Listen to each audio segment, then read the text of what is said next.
முகநேரி light முதியோர் இல்லத்தில் திருச்செந்தூர் அதிமுக சார்பில் எம்ஜிஆரின் பிறந்தநாளை முன்னிட்டு காலை உணவு வழங்கி கொண்டாடினர்.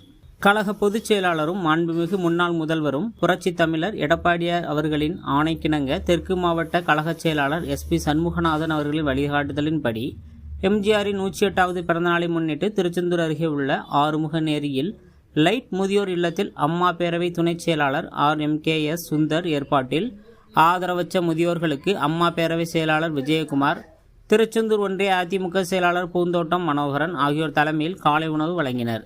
இந்த நிகழ்ச்சியில் திருச்செந்தூர் 7வது வார்டு அஇஅதிமுக PS ராமலட்சுமி, நகர செயலாளர் மகேந்திரன், பழக்கடை திருப்பதி, ஒன்றிய அம்மா பேரவை துணை செயலாளர் சுரேஷ் ஆகியோர் கலந்து கொண்டனர். புரட்சி தலைவர் அவர்கள் பிறந்த நாளிலே அவர்களும் பிறந்திருக்கிறார்கள்.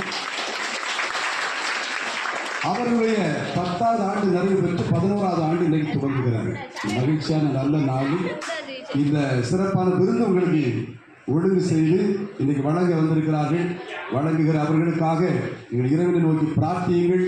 அது மட்டுமல்ல, வருங்காலத்திலே அனைத்து இந்திய அண்ணா திராவிட முன்னேற்ற கழகம் மறுபடியும் ஆட்சியில் அமர்ந்து மக்களுக்கு சிறப்பான சேவை செய்யும்படியாக இறைவனை நோக்கி பிரார்த்திக்கும்படியாக கேட்டுக்கொண்டு, டாக்டர் மாண்புமிகு புரட்சி தலைவர் பாரத ரத்னா எம்ஜிஆர் அவர்களுடைய 108வது பிறந்த நாள். அவர்கள் தமிழகத்திலே நல்லாட்சி தந்து கொண்டிருந்த காலத்திலே மக்கள் மகிழ்ச்சியோடு மன நிறைவோடு வாழ்ந்து கொண்டிருந்தார்கள். நான் போக்குவரத்து கழகத்திலே பணியாற்றி ஏறக்குறைய 30 ஆண்டுகள் பணியாற்றி ஓய்வு பெற்றேன்.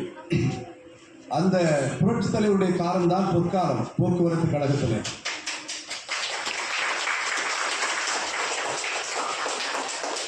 அது மட்டுமல்ல, அவர்கள் வந்த பிறகுதான் இரவிலே மக்கள் தங்குதடையின்றி போக்குவரத்து செய்ய வேண்டும் என்று அவர்கள்தான் அந்த நல்ல திட்டத்தை கொண்டு வந்தார்கள்.